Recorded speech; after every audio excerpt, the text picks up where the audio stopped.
Buenos días, hermanos. Buenos días, hermanos. Que la paz de Dios sea con cada uno de ustedes, pero con mucha especialidad a todas las madres que nos acompañan en este día. Así que los padres, los hijos, vamos a darle toda la bendición a las madres hoy. A mí me toca darle a mi esposa, a quien vivo, y a mi madre a través de la transmisión, y en otro momento se la voy a dar. Así que vamos, antes de entrar al tema de esta mañana, a inclinar el rostro ahí donde estamos para hablar con Dios. Padre, gracias te damos, oh Dios, porque nos permite abrir tu palabra en este momento, suplicándote, oh Dios, de que sea un bálsamo curativo para nuestras almas, para nuestras vidas, que sirvan de edificación espiritual para cada uno de nosotros. Que tu Santo Espíritu nos dirija, nos acompañe y nos ayude a entenderla y sobre todo a ponerla en obra y práctica. En el nombre de Jesús. Amén. Muy bien, hermanos, el tema de esta mañana lo hemos titulado El plan de salvación para toda la humanidad. El plan de salvación, ¿para quién? Para toda la humanidad. En el libro de Génesis, al principio, en la creación, vemos que cuando Dios creó al ser humano, Él tenía un deseo inmenso, y ese deseo era de compartir con el ser humano, compartir con el hombre. Él se paseaba y siempre lo visitaba. Pero también allí encontramos que el Señor, cuando pone al hombre allí en el jardín del Edén, Él le da un mandato, le da una orden. El primer mandamiento que encontramos en la Biblia. Y eso lo encontramos en el libro de Génesis, capítulo 2, los versos 16 y 17. Y dice de la siguiente manera: y mandó Jehová Dios al hombre diciendo, ¿qué cosa? De todo árbol del huerto podrás comer, mas del árbol de la ciencia del bien y del mal no comerás. ¿Por qué? Porque el día que de él comiera, vas a morir. Aquí está el primer mandamiento. Dios lo pone allí, le pone una prueba al ser humano. ¿Por qué la prueba? Porque Dios creó al hombre con libre albedrío, y de la manera de él darse cuenta que el ser humano iba a obedecer, lo tenía que ponerle una prueba. Y el hombre, como tenía libre albedrío, tenía la facultad de elegir obedecer a Dios o desobedecerlo. Por eso el Señor le pone esa prueba al ser humano, al hombre, allí en el jardín del Edén. De todos los árboles que hay aquí tú puedes comer, solamente de uno. Y vemos que esta prueba no era tan difícil. Porque si el Señor le hubiese dicho de la manera contraria, mira, solamente de un solo árbol tú podrás comer, de los demás no puedes comer, ahí hubiese sido más difícil. Pero fue todo lo contrario. Él le dijo, mira, de todo eso come, eso es para ti, no hay ningún problema, solamente de uno. O sea, era algo fácil para el hombre, pero era una manera de Dios probar la obediencia del ser humano a Él, por amor. Entonces, si desobedecía, había una consecuencia. Si comían del árbol, ¿qué cosa? Iban a morir. En Génesis 3:6, vemos allí que la mujer se separó del hombre, empezó a caminar por allí, a pasear en el jardín del Edén, y de repente se encuentra con el árbol que el Señor le había dicho, no comerás. Y allí vemos el engaño que Satanás le causó a ella. Y dice la Biblia en Génesis 3:6, y vio la mujer que el árbol era bueno para comer y agradable a los ojos y árbol codiciable para alcanzar la sabiduría. Era algo bonito. Y dice que ella tomó del fruto. Grave error. Pero no solamente que lo tomó, sino que lo comió. Ahí desobedeció el mandato del Señor. Pero el problema no queda ahí, sino que aparte de que ella comió, también le dio a su esposo, a su marido, y también comió del árbol. Ahora aquí hay un problema. El Señor está en una encrucijada. Porque Él le había dicho al ser humano, mira, si tú comes de ese árbol, vas a morir. Lamentablemente el ser humano comió. Pero el ser humano, Adán y Eva, el hombre, Dios lo creó de una manera especial. De una manera que con mucho amor, mucho cuidado, mucho cariño, Dios le tenía un aprecio especial al ser humano. Por eso Dios paseaba con ellos, tomaba tiempo para compartir con el ser humano. Ahora el ser humano desobedece la palabra de Dios y Dios le había dado un mandato, le había dado una sentencia: si comes vas a morir. Ahora Dios tiene que tomar una decisión aquí. Bueno, tú comiste, mereces la muerte, pero yo no te quiero matar porque yo te creé con mucho amor. Pero si no lo mata, si no cumple la palabra, entonces Dios queda como un mentiroso. Pero hay otra opción, y es la de sustituir el pecado, o sea, alguien que coja la culpa tuya. Entonces esa opción Dios la vio mejor y dijo: bueno, está bien, vamos a hacerla así. Tú tienes que morir, porque dice Romanos que la paga del pecado es la muerte. Y como tú desobedeciste, como tú pecaste, tú mereces morir. Pero vamos a hacer algo, vamos a poner a alguien que muere en tu lugar. Y vemos entonces que en Génesis 3:21 dice: Jehová Dios hizo al hombre y a su mujer, ¿qué cosa? Túnicas de pieles, y los vistió. ¿Por qué? Porque ya ellos se sentían desnudos, porque la presencia de Dios no estaba cubriéndolo. Estaban desnudos. Entonces Dios le hace túnica de pieles de un animal, pero para hacerle la túnica de pieles, ese animal tuvo que morir. Pero ese animal no tenía culpa, él no merecía la muerte. El que pecó fue Adán y Eva. Lo que debían morir era Adán y Eva. Sin embargo, ¿quién muere? Un animal inocente. Dios siempre ha querido compartir con el ser humano, pasar tiempo con el ser humano. Por eso nosotros vemos en el libro de Éxodo, capítulo 25:8, que el Señor le da un mandato a Moisés cuando libera el pueblo de Egipto. Y le dice: y harán un santuario para mí, ¿y qué cosa? Y yo habitaré en medio de ellos. Porque ese es el plan de Dios, habitar en medio de la humanidad, compartir con el ser humano, pasar tiempo. Ese es el plan de Dios. Entonces, aquí ahora Dios quiere mostrarle no solamente a Adán y a Eva el plan de salvación, sino ahora se lo quiere mostrar al pueblo de Israel. Porque dice la Biblia que por cuanto todos pecaron, están destituidos de la gloria de Dios. O sea, no solamente Adán y Eva pecaron, sino todos. Ahora Dios quiere extender este plan, que todo el mundo entienda el plan de salvación que Dios tiene también para ellos.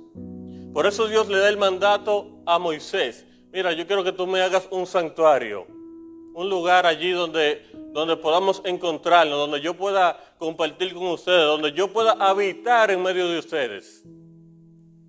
Y ese lugar será un lugar de adoración. El tema del santuario es un tema de mucha importancia para cada uno de nosotros. Durante todos estos días estuvimos analizando con los conquistadores este tema y hemos aprendido bastante del mismo. Pero este tema es de suma importancia por la razón de que todas las doctrinas de nuestra iglesia están allí incluida en el tema del santuario. Es un tema bien extenso y si nosotros lo estudiamos a profundidad nos vamos a dar cuenta de esto, de que todas las doctrinas están incluidas allí.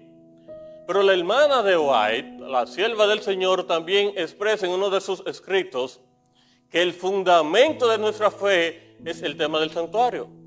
Por eso es la importancia que nosotros tenemos de aprender, de saber el significado del santuario, la importancia que tiene para cada uno de nosotros, porque a través del santuario Dios quería mostrarle al pueblo de Israel, ¿qué cosa? Verdades cristianas, verdades espirituales. ¿Cuál era la verdad? El plan de salvación para toda la humanidad. Y dice que el enemigo, queridos hermanos, al final de los tiempos, querrá introducir al pueblo de Dios, a la iglesia, falsas doctrinas como la que no existe un santuario. Y tenemos que estar bien claros con este tema, porque muchos cristianos de aquí de nuestra fe, por creer esas falsas doctrinas, ¿saben qué va a pasar? Van a abandonar la fe. Por eso es la importancia de que cada uno de nosotros aprendamos bien este tema del santuario. Porque a través del mismo, Dios nos expresa a nosotros el plan de salvación. En el día de hoy vamos a hacer un breve resumen de lo que era el santuario terrenal. Vamos a ver allí cuál era su estructura y cómo era el procedimiento que se realizaba para el perdón de los pecados en aquel entonces. Lo primero que tengo que decirle es que el santuario físico, la estructura física, estaba dividida en tres partes.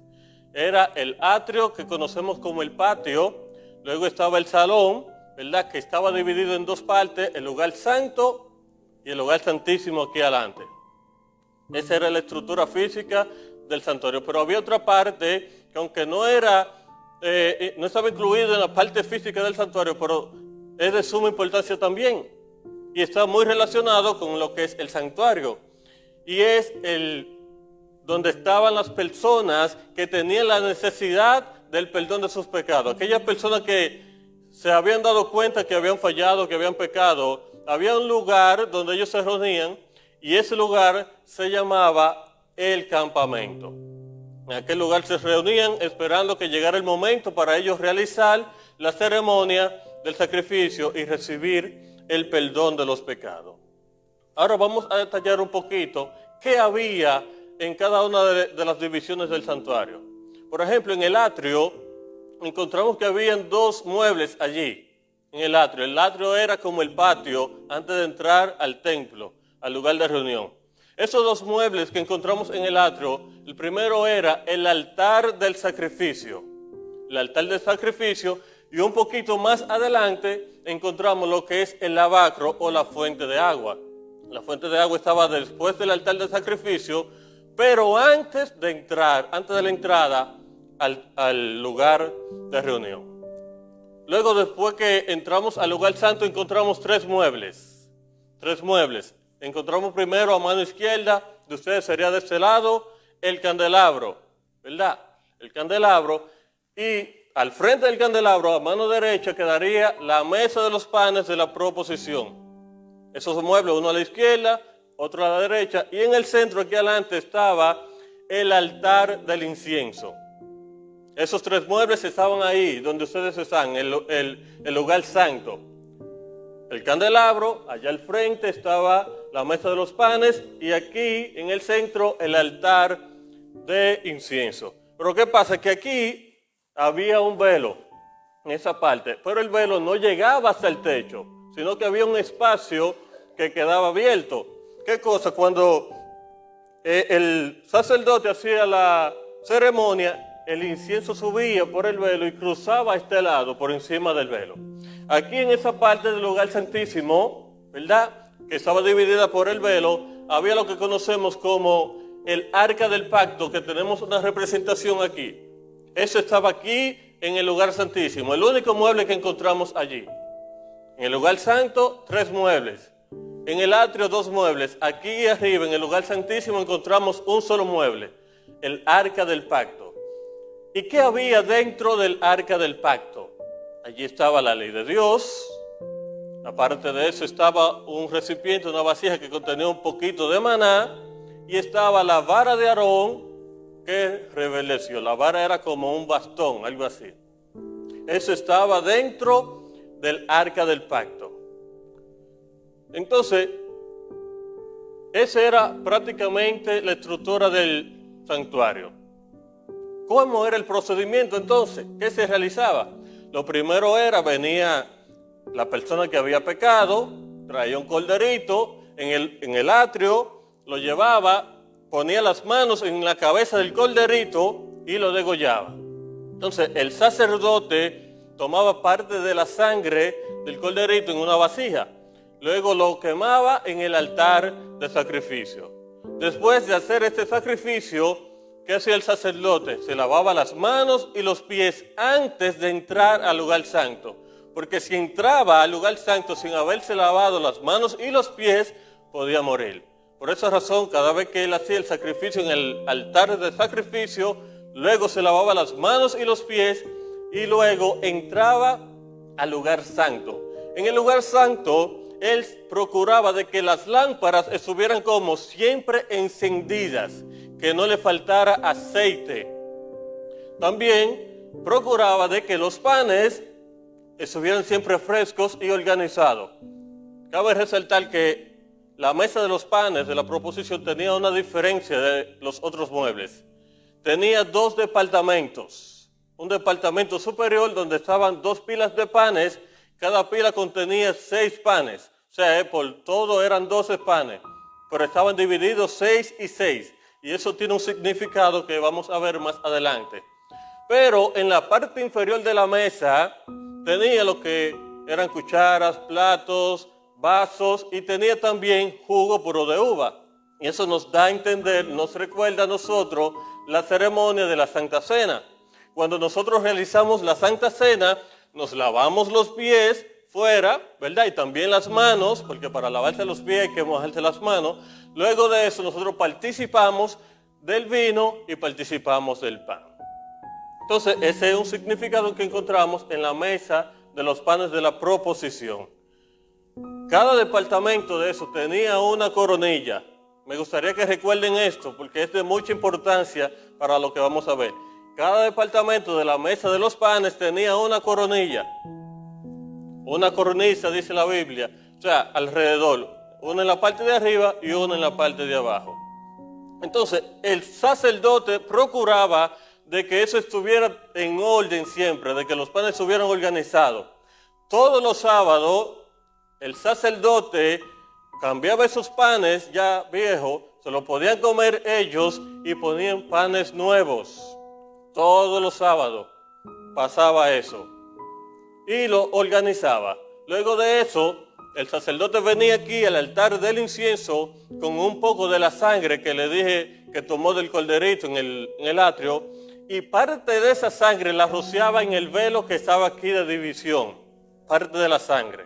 Y parte de la sangre también, la que quedaba en la vasija, la mezclaba con el incienso y lo prendía. Entonces eso subía, ese aroma como olor grato, representando las oraciones de las personas que estaban afuera, intercediendo, orando para el perdón de sus pecados. Porque cabe resaltar que el pecador entraba al atrio, pero no podía entrar al lugar santo. Solamente el sacerdote entraba al lugar santo y realizaba esa ceremonia de intercesión por los pecadores que estaban afuera. Esa ceremonia se hacía todos los días de continuo, una en la mañana y otra en la tarde, todos los días durante el año completo. Pero ¿qué pasa? Al final del año judío religioso, el sumo sacerdote, ya no el sacerdote normal, sino el sumo sacerdote, una vez al año pasaba aquí, abría el velo, entraba al lugar santísimo y aquí se encontraba con la presencia directa del Señor. Aquí se realizaba en forma de un juicio.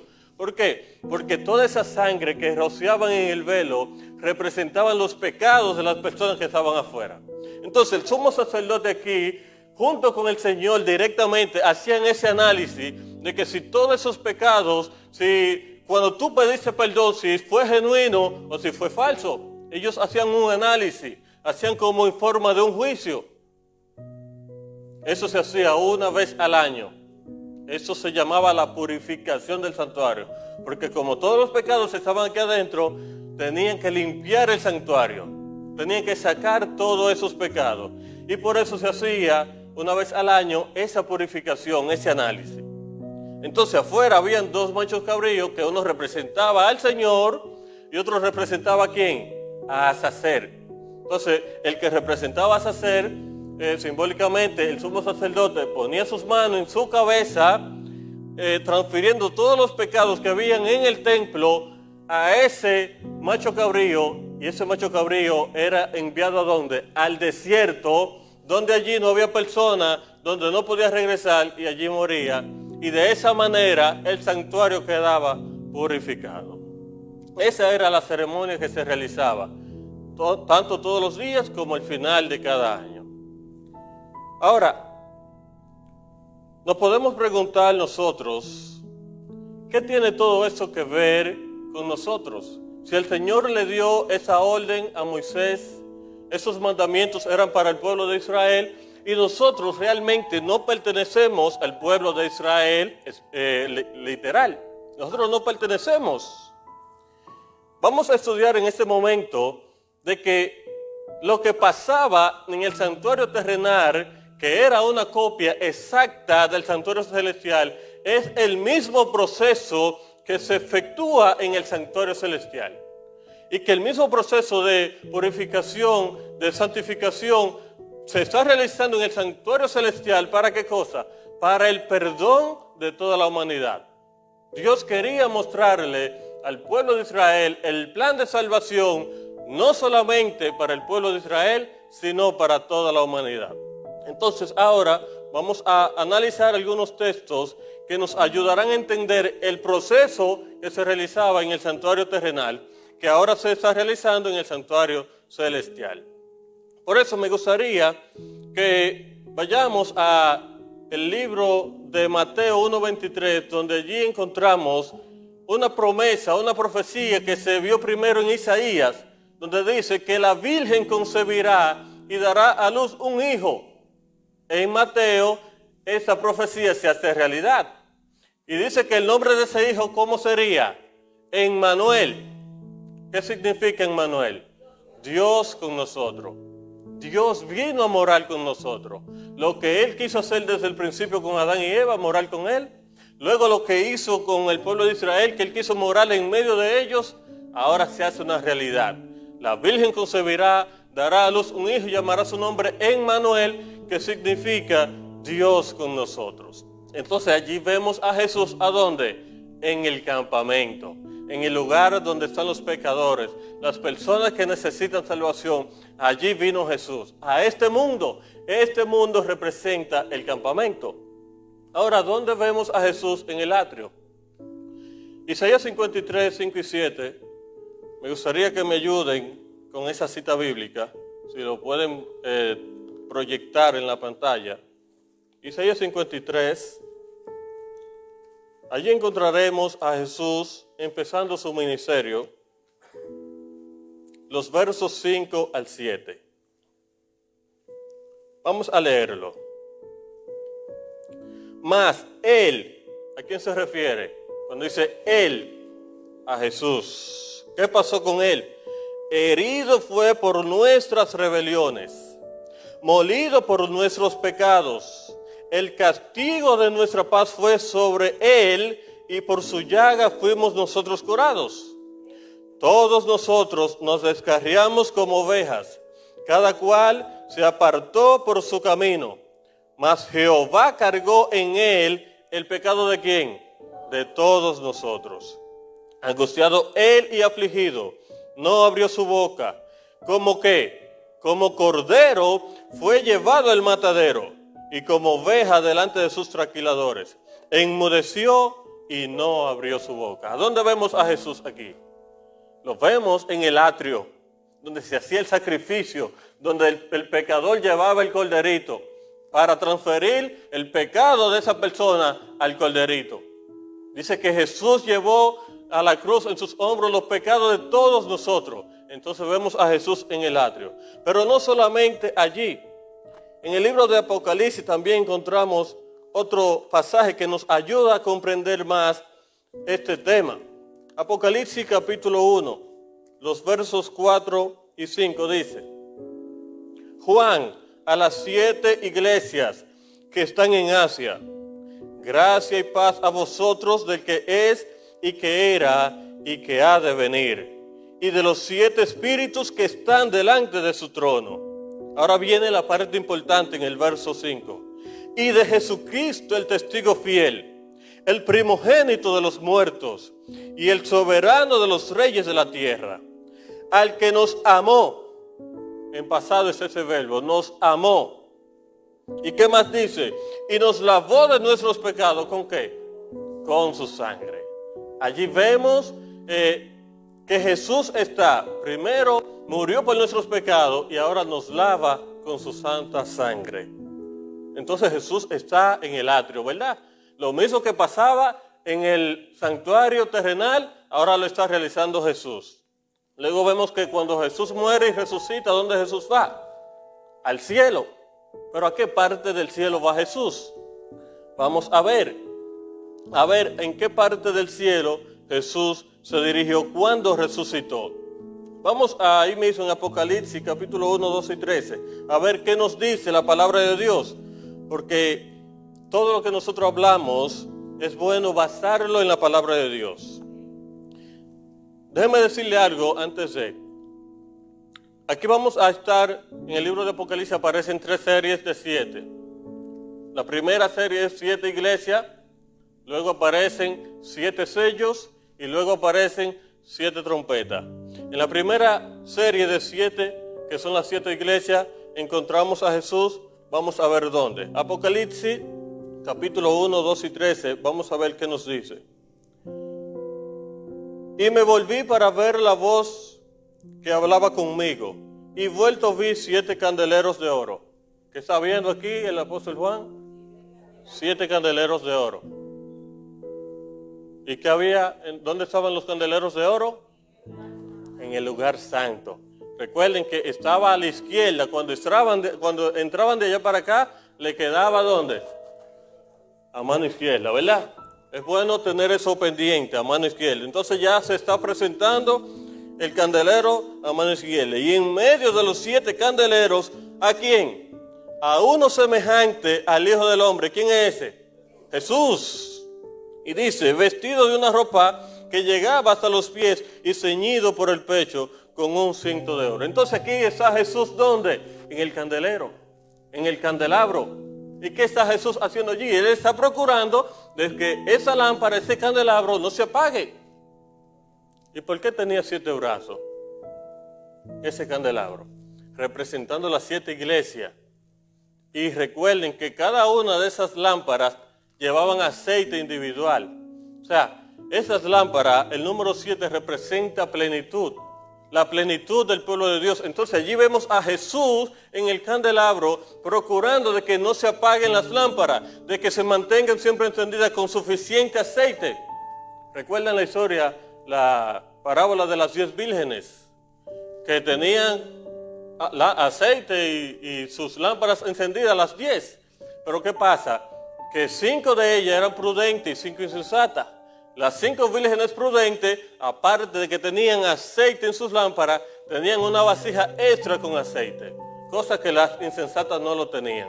Solamente tenían el aceite que tenían en la lámpara. Entonces cuando el esposo se tardó, el aceite que tenía en sus lámparas se estaba terminando y las lámparas se estaban apagando. ¿Pero qué pasó? Que como las prudentes tenían aceite extra, pudieron recargar sus lámparas. Sin embargo, lamentablemente las lámparas de las insensatas, al no tener aceite extra, sus lámparas se apagaron y dejaron de alumbrar. Esas lámparas representan el pueblo de Dios. Dios está procurando de que el pueblo de Dios se mantenga siempre encendido, alumbrando. De que no le falte el aceite del Espíritu Santo a su iglesia para que puedan brillar. Dice en el libro de Mateo 5:14 que nosotros somos ¿qué cosa? La luz del mundo. O sea, nosotros tenemos que alumbrar al mundo. Y nosotros, dice que una lámpara, una luz, un foco, no se pone dentro de una caja, sino que se pone en un lugar alto para que alumbre a todos los que están por allí. Nosotros somos la luz del mundo y por tal razón nosotros tenemos la responsabilidad de alumbrar al mundo. Pero para eso tenemos que tener el Espíritu Santo en nuestras vidas. Dios quiere que su iglesia se mantenga iluminada siempre. Hubo una época en que el pueblo de Dios se vio un poquito apagado, se pensaba que iban a dejar de alumbrar. Eso me refiero al tiempo de la Edad Oscura. Hubo problemas con el cristianismo, la religión. Muchos cristianos fueron dispersados por predicar la palabra de Dios y se pensaba que la lámpara de la iglesia se iba a apagar. Pero ¿qué cosa? ¿Por qué no se apagó? Porque encontramos a Jesús allí al lado del candelabro, procurando de que tengan aceite suficiente para que no se apagaran. Que aunque vengan problemas, aunque vengan brisas, aunque vengan truenos, lo que sea que venga, pero sus lámparas se mantengan siempre encendidas para alumbrar. ¿Y cómo nosotros alumbramos? Con nuestro testimonio, la testificación. De esa manera nosotros nos mantenemos alumbrando, porque muchas personas que están afuera quizá no dicen nada, pero están ¿qué cosa? Nos están observando. O sea que de esa manera nosotros alumbramos al mundo entero. Entonces vemos a Jesús allí, en el candelabro. Ahora, ¿qué más falta? Nos falta la mesa de los panes de la proposición. Y allí vamos a ver si encontramos a Jesús trabajando allí. Para eso hay algunos textos aquí que vamos a compartir. Por ejemplo, Apocalipsis 4:5. Apocalipsis 4:5, vamos a ver qué nos dice. Y del trono salían relámpagos, y truenos y voces, y delante del trono ardían 7 lámparas.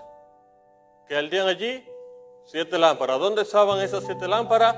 Delante del trono o al frente del trono, ¿verdad? Las cuales son los 7 espíritus de Dios. ¿Dónde estaba la mesa de los panes de la proposición? Al frente, no al lado, al frente del candelabro, ¿verdad? Aquí vemos que del trono, al frente del trono, habían ¿qué cosa? 7 lámparas al frente. O sea, ¿qué significa entonces el trono? El trono es la mesa de los panes de la proposición.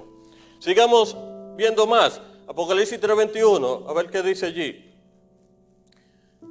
Al que venciere le daré que se siente conmigo en mi trono, así como yo he vencido y me he sentado con mi Padre en el trono. ¿Cuántas personas hay en el trono? 2 personas. Así como yo he vencido y me he sentado ¿con quién? Con mi Padre. O sea, está el Padre y está el Hijo en el trono. Y vemos que el trono era la mesa de los panes. Entonces, si hay 2 en el trono, ¿cuántas coronas tienen? 2 coronas. Cada quien tiene una corona. Y recuerden que le dije que la mesa de los panes de la proposición tenía 2 departamentos. Una parte superior y otra parte inferior. Pero cada uno de esos departamentos tenía una coronilla alrededor. Aquí vemos que tanto Jesús como el Padre están sentados en el trono y ambos tienen una corona. Entonces, eso representa que están allí en la mesa de los panes de la proposición. ¿Qué dice Juan, capítulo 6? Vayamos al libro de Juan, capítulo 6. El Evangelio de San Juan, vamos a ver qué nos dice allí. Juan, capítulo 6, vamos a leer los versos 32 al 35. Si alguien me puede ayudar de la sala, por favor. 32 al 35.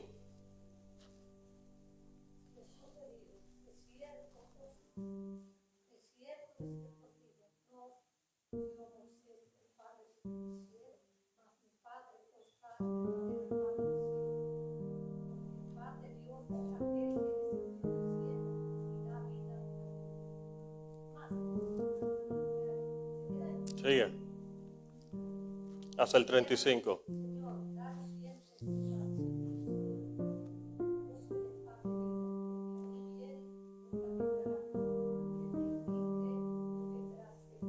Amén. Entonces, ¿quién envía el verdadero pan del cielo? Dios, el Padre, envía el verdadero pan del cielo. ¿Y quién es el pan de vida?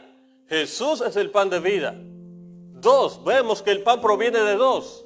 ¿Cuántas pilas de panes habían en la mesa de los panes? 2 pilas de panes. Dios es quien envía el pan de vida y Jesús es el pan de vida. Entonces Jesús del atrio pasó al lugar santo en el candelabro y ahora está en la mesa de los panes de la proposición. ¿Y qué representa el pan?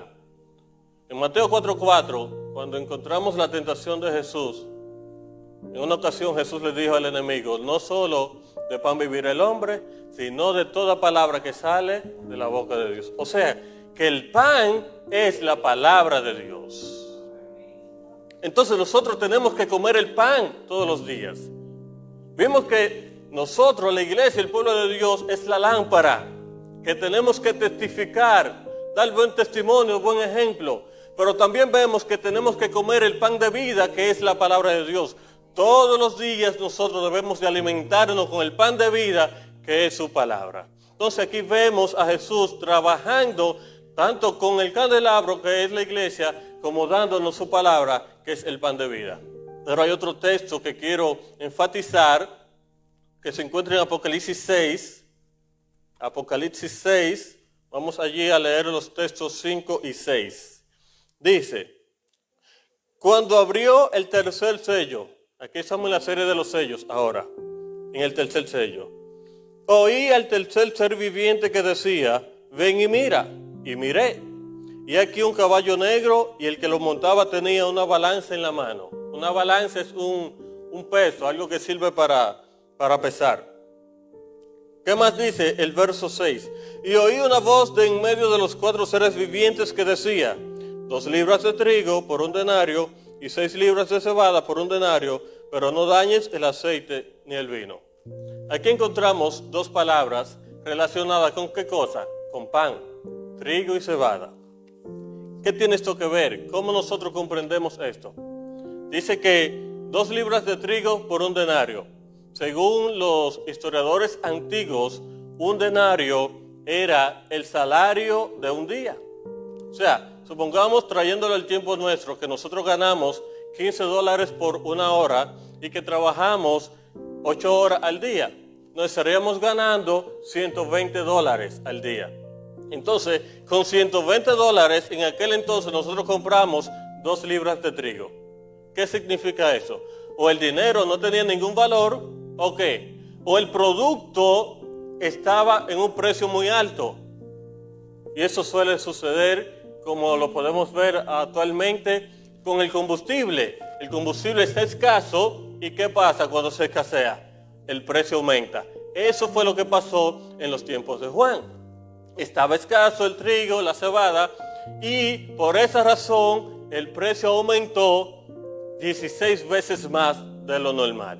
O sea que, haciendo un cálculo, 1 libra de trigo en ese entonces tendría un valor de $60. $60. Si yo lo divido entre 16, el precio normal era de $3.75. Eso hubiese sido el precio normal del trigo. Pero en esa ocasión, como se escaseó, entonces aumentó 16 veces más, llevando 1 libra de trigo de $3 a $60. Más o menos eso es. Se escaseó el trigo, se escaseó el pan, y por eso se aumentó. Ahora yo le pregunto, ¿en algún momento de nuestra historia hemos visto que la palabra de Dios, que conocemos que es el pan de vida, se escaseó? Sí, hubo un momento de la historia donde no podían leerse las Biblias, donde era prohibido, y el que encontraban leyendo la Biblia, lo mataban. Estaba escaso la palabra de Dios. Pero ¿faltó la palabra de Dios? No faltó la palabra de Dios. ¿Y por qué no faltó la palabra de Dios?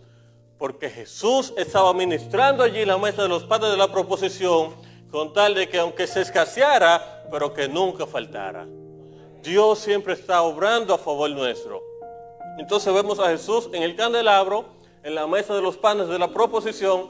¿Qué otro mueble nos falta del lugar santo? El altar del incienso. Para eso entonces vamos a ver, aquí en la serie de las 7 trompetas, vamos a encontrar a Jesús ministrando en el altar del incienso.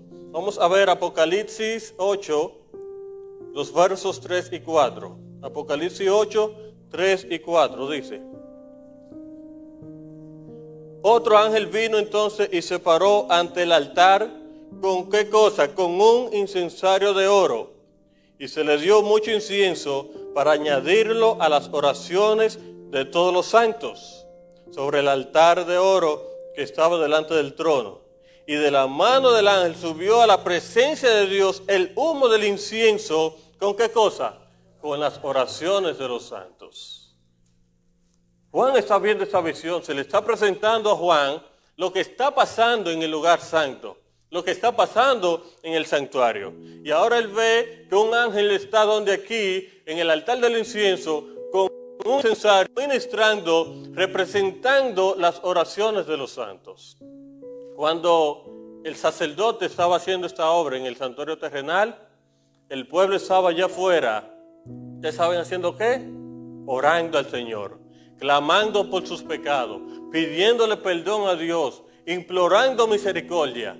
Y aquí estaba el sacerdote presentando las oraciones al Padre, intercediendo por nosotros. ¿Qué dice Romanos? Libro de Romanos 8:34. Vamos a ver qué dice Romanos 8:34. a ver quién estaba intercediendo por nuestras oraciones. Romanos 8:34 dice, ¿quién es el que condenará? Cristo es el que murió, más aún el que también resucitó, el que además está a la diestra de Dios, el que también, ¿qué cosa? Intercede por nosotros.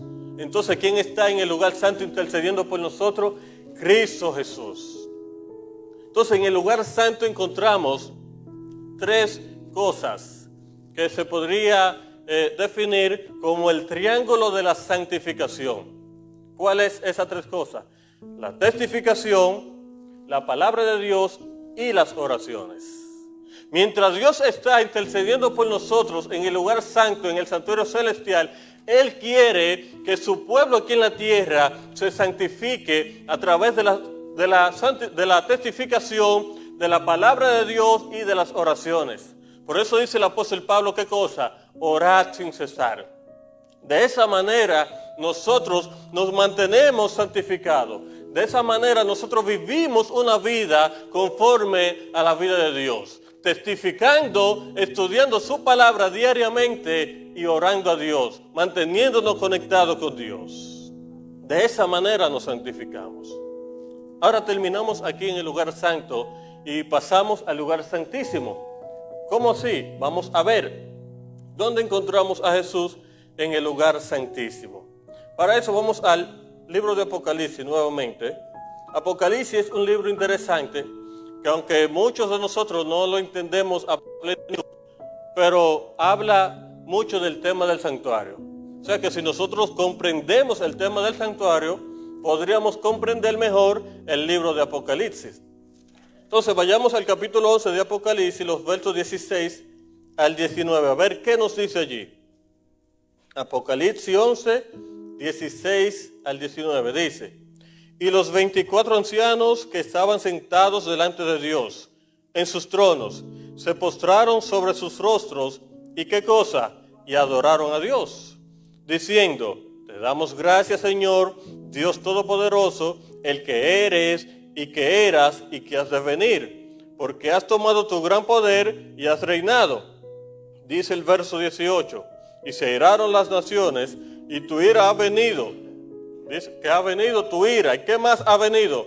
Y el tiempo de juzgar. O sea, parece que ahora viene un juicio. ¿A quién van a juzgar? A los muertos.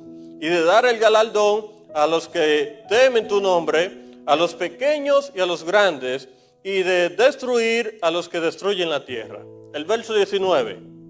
Y el templo de Dios fue abierto en el cielo. ¿En qué parte del cielo se abrió el templo de Dios?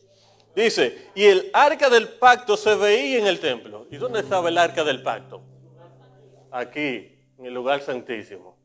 Entonces, si el templo de Dios se abrió, que estaba cerrado, porque Él estaba en el lugar santo, ahora se abrió el templo y allí se veía el arca del pacto, entonces ahora está aquí en el lugar santísimo. ¿Verdad? Dice, y hubo relámpagos, voces, truenos, un terremoto y grande granizo. Ahora vemos a Jesús aquí, pero ¿qué dice al principio? Que ahora viene la ira de Dios y ahora viene también a juzgar. O sea que parece que aquí en el lugar santísimo se va a efectuar un juicio. Lo mismo que se efectuaba en el santuario terrenal, que el sumo sacerdote verificaba las oraciones y los pecados de las personas que hicieron sacrificio para analizar su estilo de vida, analizar si eran sinceros sus arrepentimientos o no. Ahora se va a realizar un juicio en el cielo, en el lugar santísimo. ¿Qué más encontramos? Romanos 2:12. Vayamos allí.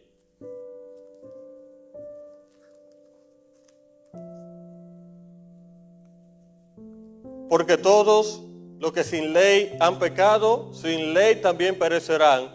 Y todos los que bajo la ley han pecado, por la ley serán juzgados. ¿Qué había en el arca del pacto adentro? Estaba la ley de Dios. Entonces ahora el apóstol Pablo dice que por su ley, ¿qué cosa? Seremos juzgados. Pero entonces, si vamos a ser juzgados por la ley, eso significa que si la ley de Dios son los mandamientos y yo guardo los mandamientos, ¿me voy a salvar? de ninguna manera. Los mandamientos no te salvan, pero te digo algo, sí te condenan. ¿Por qué? Porque los mandamientos es el resultado de la salvación que Dios te ha dado. Al tú aceptar la salvación de Dios, por amor, tú guardas los mandamientos. Porque dice, si me amáis, ¿qué cosa? Guarda mis mandamientos. O sea, esa es la manera de nosotros demostrarle a Dios el amor de la salvación que Él nos dio, guardando sus mandamientos. Entonces ahora allí se va a efectuar ese juicio, se va a analizar la vida de todos, porque dice que todos debemos de comparecer ante el juicio de Dios. O sea que a través de los mandamientos, que es como un espejo que refleja nuestras vidas, se estarán analizando la vida tuya y la vida mía. Y eso se está llevando hoy en día a cabo. Apocalipsis 14, 6 y 7, escucha lo que dice allí. Vi volar por en medio del cielo a otro ángel que tenía el evangelio eterno para predicarlo a los moradores de la tierra, a toda nación, tribu, lengua y pueblo. Se está dando un mensaje, se está predicando, diciendo a gran voz, ese es el mensaje: temed a Dios y dadle gloria. ¿Por qué? Porque la hora de su juicio ha llegado. Y adorad a aquel que hizo el cielo y la tierra, el mar y las fuentes de las aguas. O sea, no dice aquí la hora del juicio llegará. Dice la hora del juicio ha llegado. O sea que el juicio ya empezó. ¿Cuándo empezó este juicio? Muchos de nosotros conocemos la historia del gran chasco que pasó el año 1844, cuando muchos cristianos pensaban que Cristo venía por segunda vez. En esa fecha, cuando termina las 2300 sales y mañana, que es un tema particular, que sería bueno que más adelante lo estudiáramos, cuando termina eso, dice Daniel, que empezará ¿qué cosa? La purificación del santuario. O sea que en esa fecha pasó Jesús del lugar santo al lugar santísimo. Empezar el juicio, empezar a analizar nuestras vidas, nuestro estilo de vida, conforme al estilo de vida que Dios quiere que nosotros vivamos. Dice que todos debemos de comparecer ante este juicio. Este juicio es para todo el mundo. No es para una parte, ni para los impíos o solamente para los cristianos, sino para todo el mundo. Ahora, el tiempo de gracia. En Apocalipsis 11:19 dice, Apocalipsis 11:19, 15:5, Apocalipsis 15:5, vamos allí mejor. Después de esas cosas miré y aquí fue abierto en el cielo el templo del tabernáculo del testimonio. Aquí vemos que se abrió otra vez. En Apocalipsis 15:5 se abrió el templo otra vez. Pero en Apocalipsis 11:19 vimos que el templo se abrió. ¿Para qué? Para Jesús entrar al lugar santísimo. Aquí se abre otra vez el templo. ¿Y para qué se abre? Vamos a ver para qué. Dice, y del templo salieron los 7 ángeles. Ahora se abrió para salir. No para entrar, para salir. Dice que salieron los 7 ángeles que tenían las 7 plagas, vestidos de lino limpio y resplandeciente, y ceñidos alrededor del pecho con cinto de oro. Y uno de los 4 seres vivientes dio a los 7 ángeles 7 copas de oro, llenas de la ira de Dios, que vive por los siglos de los siglos. Y el templo de Dios se llenó de humo por la gloria de Dios y por su poder, y nadie, ¿qué cosa? Nadie podía entrar en el templo hasta que se hubiese cumplido las 7 plagas de los 7 ángeles. Aquí hay un problema, porque ahora el sumo sacerdote salió del lugar santísimo y ya nadie puede entrar. ¿Qué significa esto? Que ya, por más que ore allá afuera, ya no hay oportunidad, porque ya el juicio terminó. Esto es el tiempo de gracia. Nosotros sabemos que empezó cuando Jesús pasó del lugar santo al santísimo, sabemos cuándo fue eso. Ahora, ¿cuándo terminará este tiempo de gracia? Yo no lo sé. Y yo creo que tú tampoco lo sabes. O sea, nadie sabemos cuándo se terminará ese tiempo de gracia. Por tal razón, nosotros debemos estar preparados ¿cuándo? Ahora. Debemos estar preparados porque no sabemos cuándo terminará este tiempo de gracia. En el libro de Mateo encontramos que cuando vino el diluvio, las personas estaban ¿cómo? Comiendo, bebiendo, casándose, dándose en casamiento. Y dice que las personas que no aceptaron el mensaje de Noé no supieron nada. ¿Hasta qué cosa? Hasta que vino el diluvio y se los llevó. Cuando Noé entró al arca, déjenme decirle que no empezó a llover de una vez. Pasaron 7 días. Y esos 7 días las personas de afuera siguieron viviendo normal. Siguieron su vida común y corriente. Y burlándose de Noé. Mira, tú dijiste que iba a llover, tú tienes ya varios días y no ha llovido. Pero luego vino el diluvio y los sorprendió. Y hasta ese momento fue que ellos se dieron cuenta que estaban perdidos. Lo mismo pasará al final de nuestros días. No sabemos cuándo va a terminar el tiempo de gracia. Muchas personas seguirán comiendo, bebiendo, casándose, dándose en casamiento, seguirán su vida normal, pero quizás estarán perdidos y no se darán cuenta. Pero dice la Biblia que cuando se abra el templo, que termine el juicio, saldrán los ángeles con las plagas de Dios. Y esa plaga será para esas personas que no aceptaron el mensaje de Dios, que no se arrepintieron. ¿Y qué pasará entonces? Dice en Daniel 12:1 que será un tiempo de angustia tan fuerte para ellos cual nunca antes fue desde que hubo gente en la tierra. Así pasará con las personas que no hayan alcanzado el arrepentimiento. ¿Y qué pasará entonces con los justos? En ese tiempo de angustia, ¿dónde estaremos nosotros? ¿Qué pasará con nosotros? Me gustaría leer de una manera especial el Salmo 91. Para que nos demos cuenta o recordarle lo que pasará con los justos. Dice el Salmo 91, el que habita el abrigo del Altísimo morará ¿cómo? Bajo la sombra del Omnipotente. Diré yo a Jehová, esperanza mía y castillo mío, mi Dios en quien confiaré.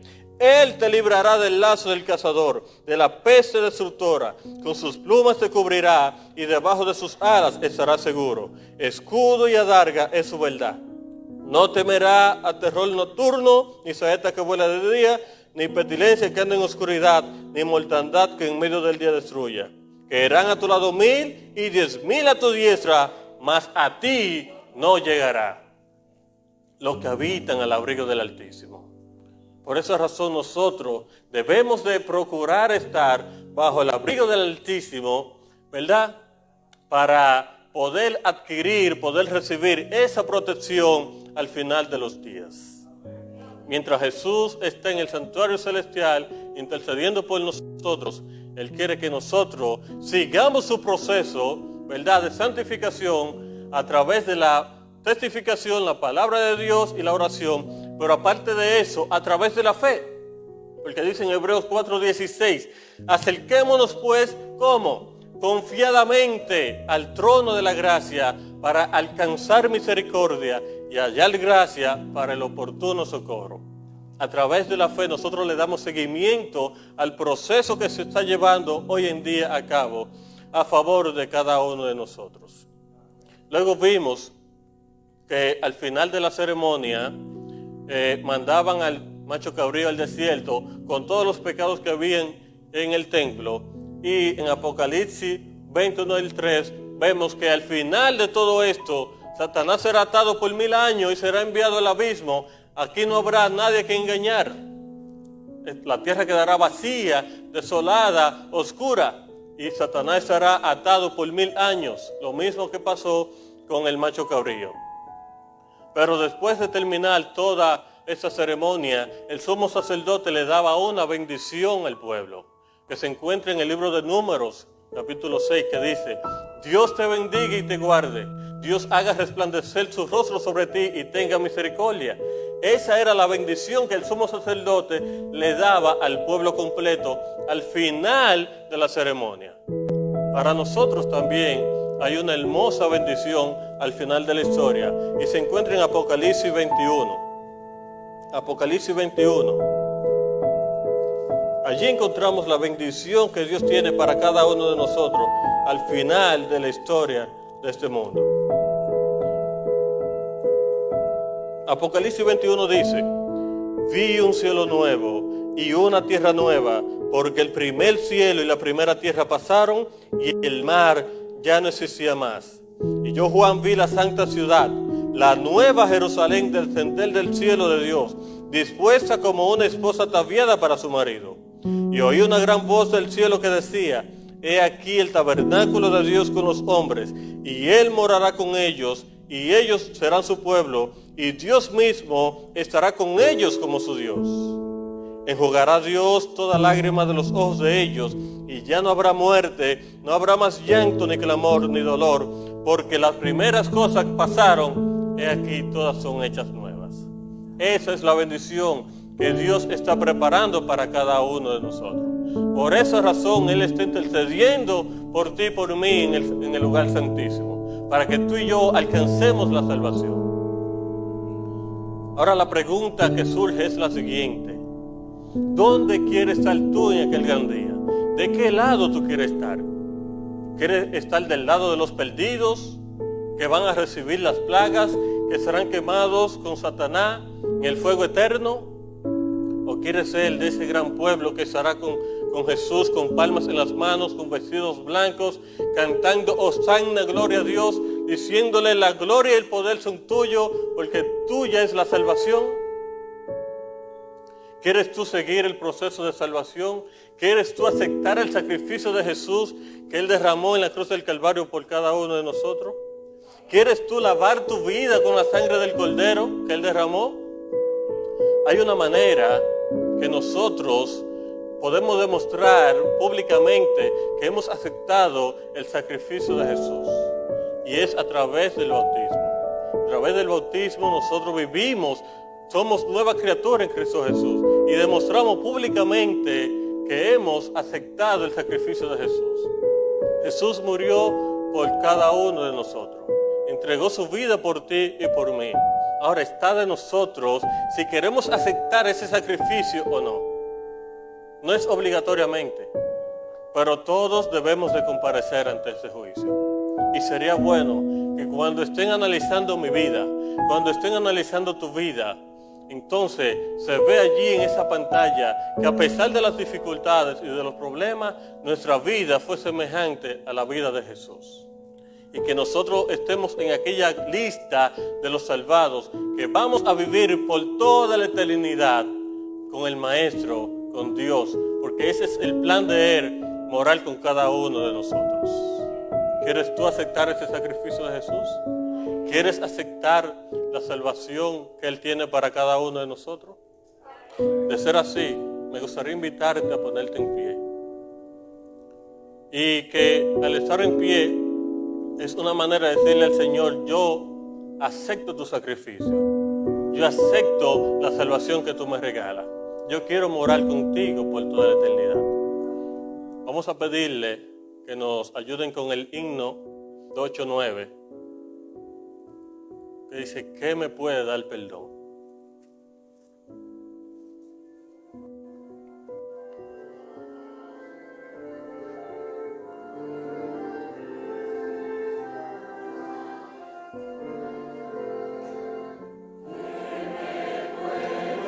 Al perdón solo de Jesús la sangre y un nuevo corazón, solo de Jesús la sangre.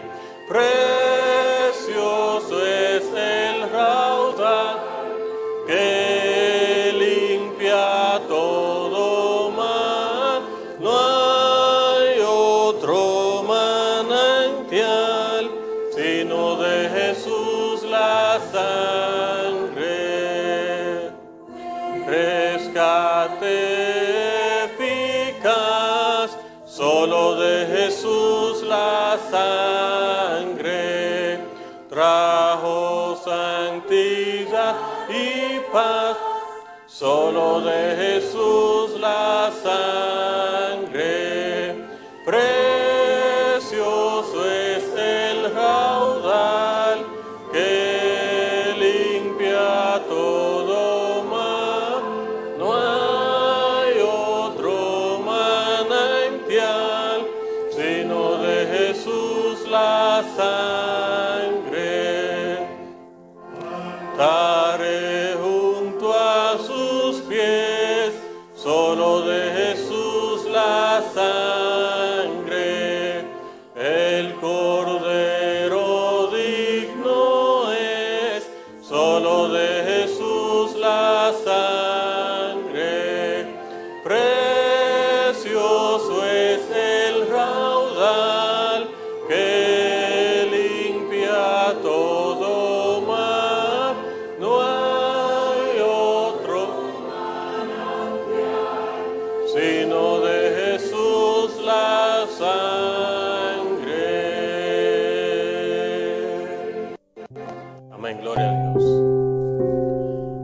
amado, gracias por el sacrificio que tú hiciste en la cruz del Calvario por cada uno de nosotros.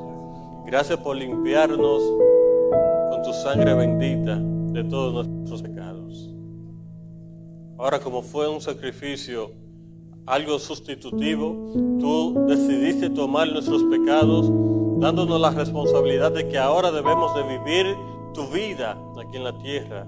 Te pedimos que tu Santo Espíritu nos ayude y nos dirija a poder testificar diariamente, a poder comer tu palabra, estudiar tu Santa Biblia todos los días y a mantenernos conectados contigo a través de la oración.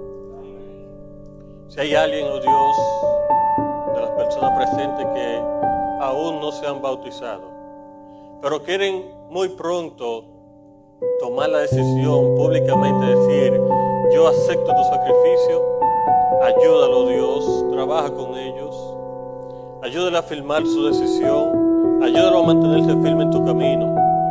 Que aunque vengan pruebas y dificultades, confiemos en tu promesa, en tu palabra, que tú has dicho que en el mundo tendré problemas, en el mundo tendré aflicción, pero que no nos desesperemos, que confiemos en ti, porque ya tú has vencido al mundo.